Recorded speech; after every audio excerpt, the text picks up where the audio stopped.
పరమశివుని యొక్క అనుగ్రహం కలగడం కోసమని చిట్ట చివరికి ఆయన ఒక సంకల్పం చేశారు. ఈశ్వర, మిమ్మల్ని 1000 నామములతో పూజ చేస్తాను. 1000 నామములతో పూజ చేయడానికి 1000 తామర పువ్వులు దగ్గర పెట్టుకుంటాను. ఒక్కొక్క నామం చెప్తూ ఒక్కొక్క పువ్వు వేస్తాను. 1000 పువ్వులు సిద్ధం చేసుకున్నారు. 1000 నామములతో పూజ చేస్తున్నారు. ఏం చేస్తాడో చూద్దామని పరమేశ్వరుడు పళ్ళెంలో ఒక పువ్వు కనపడకుండా చేశాడు. 999 నామములకు పువ్వులు పడ్డాయి.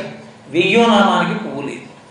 ఆయన చూశారు, ఓహో ఇది శివమాయ, పువ్వు లేకుండా చేశారు. కాబట్టి ఇప్పుడు నేనేం చేయాలి? కమలపత్రాక్ష, ఆయన తామర పువ్వులు ఎలా ఉంటాయో అటువంటి కన్నులున్నవాడు శ్రీ మహావిష్ణువు. కాబట్టి ఆయన ఏం చేశారంటే ఒక కన్ను తీసి పరమశివుడి యొక్క పాదముల యందు సమర్పించారు. ఈ దేవాలయం ఇప్పటికీ తమిళనాడులో ఉంది. ద్రవిడ దేశంలో ఇప్పటికీ కూడా నేత్రార్పణేశ్వర శివలింగము అని పిలుస్తారు దాన్ని.